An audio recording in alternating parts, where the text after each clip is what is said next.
আচ্ছা, আজকে আমি যে কথা বলতে যাচ্ছি সেটা হলো আমার নিজের কিছু দেখা অভিজ্ঞতা থেকে আমি বলছি। আজকালকার কিছু ছেলেরা বা আগেও ছিল এটা, যে নিজের বয়স তো 30, কিন্তু বিয়ে করার জন্য মেয়ে খুঁজে বা প্রেম করার জন্য মেয়ে খুঁজে 14-15 বছরের মেয়ে, 20 বছরের মেয়ে, মানে নিজের থেকে 10 বছর বা 15 বছরের ছোট মেয়ে। তো এখন অনেক ছেলেরা এটা বলবে, তা তো ভালো জিনিস, আমরা বড় থাকবো পুরুষেরা, মেয়েরা, স্ত্রীরা, প্রেমিকারা আমাদের থেকে ছোট থাকবে, আমাদের কাছে হাজার রকম দাবি করতে পারবে, আমাদের কাছে এক্সটার্নাল ভালোবাসা পাবে, এক্সটার্নাল যত্ন পাবে, এক্সটার্নালভাবে খুশি থাকবে। এটা তো খুব ভালো জিনিস। আর আমরা ছোট্ট পুতুলের মতন বউ পাবো, আমাদের থেকে ছোট হবে, খুব যত্নে রাখবো, সবাই বলবে বাহ বাহ কি সুন্দর বউ পেয়েছিস, কত ছোট কত নাদুস নাদুস বউ পেয়েছিস। এটা শুনতে পারবো, এটা তো আনন্দের বিষয়, এখানে খারাপ কি আছে?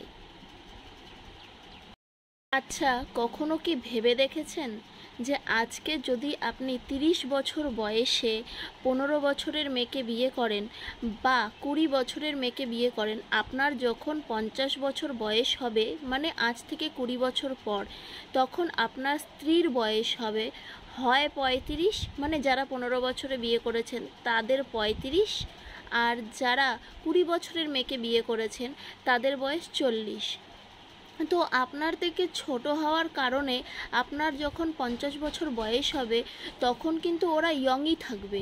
তার সাথে সাথে আপনার কাছে বিভিন্ন রকম জেদ করবে, বিভিন্ন রকম ভালো যত্নশীল ডাক দেবে, যত্নশীল আচরণ করবে। সেগুলো কি আপনি সেইভাবে মেনে নিতে পারবেন যেভাবে তার থেকে 1-2 বছরের বড় ছেলে মেনে নিতে পারতো? বা আপনি কি সেই চাহিদাগুলো পূর্ণ করতে পারবেন সেইভাবে যেইভাবে তার থেকে 1-2 বছরের বড় ছেলে পূর্ণ করতে পারতো? পারবেন না, কারণ তখনও আপনার স্ত্রী ইয়ং থাকবে আর আপনি বৃদ্ধ হয়ে যাবেন। আপনার শরীরের সমস্ত শক্তি ক্ষমতা কমতে থাকবে। তার ফলে কি হবে, আপনার স্ত্রীর অন্য পুরুষের দিকে চোখ যাবে, যাওয়াটা স্বাভাবিক। ওখান থেকে তৈরি হবে এক নতুন সম্পর্ক। তখন আপনারাই বলবেন, আমার স্ত্রী আমার সাথে বেইমানি করেছে, আমার স্ত্রীকে এত ভালোবাসতাম তারপরও অন্যদিকে চোখ দিয়েছে, অন্য কারোর সাথে পালিয়ে গেছে, বা অন্য কারোর সাথে বিয়ে করেছে, বা অন্য কারোর সাথে প্রেম করছে। এর থেকেই তৈরি হবে বাইরে সম্পর্ক, যেটা কোনো পুরুষেই আমার মনে হয় যে ভালো চোখে দেখবে না, বা ভালো চোখে না দেখাটাই স্বাভাবিক। কেউ মেনেও নিতে পারবে না, কোনো স্ত্রী হলেও মেনে নিতে পারতো না। এছাড়া 30 বছরের ছেলের সাথে 15 বছরের বা 20 বছরের বা 24-26 বছরের মেয়েদের মেন্টালিটি বা বুদ্ধি জ্ঞান কখনোই ম্যাচ খাবে না, কখনোই তাদের মিল বসবে না। যদি স্ত্রী চাকরিজীবী হয় তাহলে তো কথাই নেই।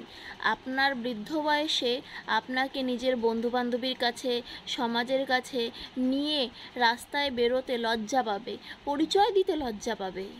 তার জন্য আমি মনে করি নিজের সমবয়সীর সাথে বিয়ে করা অনেক ভালো। নিজের সমবয়সীর সাথে বিয়ে করলে একটা বন্ধুর অভাব আপনার জীবনে কমে যাবে।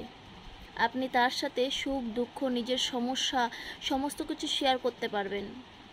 আপনার সমবয়সী বিয়ে করলে আপনার সুখ দুঃখ তো বুঝবেই, তার সাথে সাথে আপনাকে ছেড়ে বাইরের দিকে চোখ যাবে না। কখনো এটা ভেবেছেন আপনারা যে নিজের থেকে এত ছোট বয়সের মেয়েদের বিয়ে করতে চান বা বিয়ে করার জন্য খোঁজেন, তাদেরকে বিয়ে করেন, তাদের আপনার বয়স যখন 30, আপনি নিশ্চয়ই কোনো কাজ করেন, বা আপনার বড় বাড়ি আছে, গাড়ি আছে, বা আপনি খুব ভালো পজিশনে আছেন, কোনো চাকরি করেন, কিন্তু আপনি যাকে দেখতে যাচ্ছেন সে হয়তো কলেজে পড়ে, বা সবে উচ্চ মাধ্যমিক মাধ্যমিক দিয়েছে, বা সে কোনো কোর্স করছে চাকরির জন্য।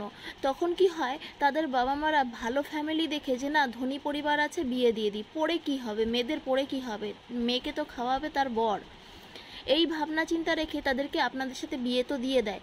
আর মেয়েরাও প্রথমে বাড়ি ঘর বড় বাড়ি দেখে খুব খুশি হয়, কিন্তু কয়েক বছর পরে যখন দেখে ওর বউ, তার বউ চাকরি করছে, নিজের পায়ে দাঁড়ানো অবস্থায়, বা নিজের ক্ষমতায় নিজের সমস্ত কিছু শখ পূর্ণ করছে, তখন তাদের ভেতরে একটা আশা জাগে, কাশ আমরা পড়তে পারতাম, বা একটা সময় গিয়ে যদি এমন হয় আপনি অ্যাক্সিডেন্টে, ভগবান না করুক, আপনি অ্যাক্সিডেন্টে মারা গেলেন, বা আপনার কিছু একটা হয়ে গেল, বা আপনার হাত বা পা একটা কাটা পড়ে গেল, আপনি কোনো কর্ম করতে পারবেন না, তখন আপনার ছেলে মেয়েকে কে দেখবে? আপনার স্ত্রীকে কে দেখবে? সেই অল্প বয়সী মেয়েকে কে দেখবে? তখন আপনার বাবা মারা দেখবে? সারা জীবন কি বাবা মা জীবিত থাকবে? প্র্যাকটিক্যাল কথা, সারা জীবন কি বাবা মা জীবিত থাকবে? থাকবে না, কারোরই থাকবে না। আর যদি থাকেও, তাদের যদি মানে আপনার যদি দুটো ভাই বোন আরও থাকে, তখন কিন্তু একটা ভালোবাসার ভাগ চলে আসবে, একটা খাবার দাবারের ভাগ চলে আসবে, একটা সমস্ত জিনিসের ভাগ চলে আসবে।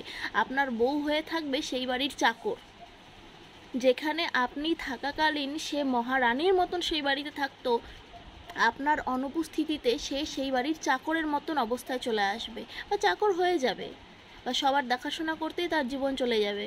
তো সে কি ভেবে আপনাকে বিয়ে করেছিল, আর কি হলো তার সাথে?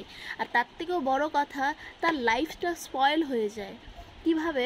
সে পড়াশোনা করছিল, কোনো কোর্স কমপ্লিট করছিল, বা সে কোনো চাকরির পরীক্ষা দিচ্ছিল, বা সে আরও পড়াশোনার চেষ্টা করছিল, বা তার কোনো এক্সটার্নাল স্বপ্ন ছিল, সেগুলো কিছু পূর্ণ করতে পারলো না। সেই জায়গাগুলো নষ্ট হয়ে গেল। কার কারণে? আপনার কারণে। কাউকে ভালো রাখতে গিয়ে কাউকে সারা জীবনের জন্য পঙ্গু করে দেওয়া, এটা তো ভালো কাজ নয়, এটা কোনো পুণ্যের কাজ নয়। আর নিজের সমবয়সী মেয়েকে বা ছেলেকে বিয়ে করার ফলে সমাজের সবথেকে বড় উপকার কি হয় জানেন? বাল্যবিবাহ কমে যায়। বাল্যবিবাহ প্রথা, যেটা এখনও কোথাও না কোথাও চলে, মেয়ে 15 বছর না হতেই, 14 বছর না হতেই, বা মাধ্যমিক পড়াতে পারবে না, বা মাধ্যমিক পাশ করেছে আর পড়াবে না, বা পড়ানোর ইচ্ছা নেই, 3-4টা ভাই বোন আছে বা বোন আছে প্রচুর, তার জন্য পড়াতে পারবে না বা পড়াবে না, মেয়েদেরকে পড়তে হয় না, মেয়েদের পড়া বেশি দরকার নেই, বা মেয়েদেরকে তাড়াতাড়ি বিয়ে দিয়ে দাও, বাচ্চা কাচ্চা তো হতে সময় মানে সমস্যা আসবে, এই সমস্ত বাহানা দিয়ে বিয়ে দিয়ে দেয়। এই সমস্ত বাহানার কারণে আর বিয়ে দিতে পারবে না, বাল্যবিবাহ দিতে পারবে না। তাতে কি হবে? অনেক মেয়েদের জীবন বেঁচে যাবে। যে অতিরিক্ত ছোট মেয়ে বিয়ে করতে চান, কোনো কারণে যদি অসুস্থ হয়ে ঘরে পড়ে থাকেন, আপনার বাবা মা আত্মীয় স্বজন কেউ নেই আপনার পাশে, বা কেউ আপনার জীবনেই নেই, সবাই গত হয়ে গেছে, তখন আপনার স্ত্রী ওই ছোট্ট পুতুলের মতন, লক্ষ্মী ঠাকুরের মতন স্ত্রী আপনাকে কিভাবে সামলাবে? কিভাবে দূরে দূরে নিয়ে যাবে আপনাকে ডাক্তার দেখাতে? আরও যদি বাচ্চা কাচ্চা থাকলো তাহলে তো কথাই নেই, কার কাছে রেখে যাবে তাকে?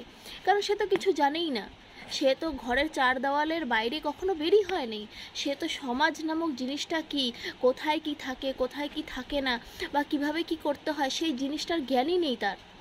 কারণ সেই জ্ঞানটা তো তার হওয়ার আগেই বিয়ে দিয়ে দেওয়া হয়েছে। তাই পুতুলের মতো নয়, মানুষের মতো মেয়ে বিয়ে করো, মানুষ হয়েই তোমার পাশে দাঁড়াবে।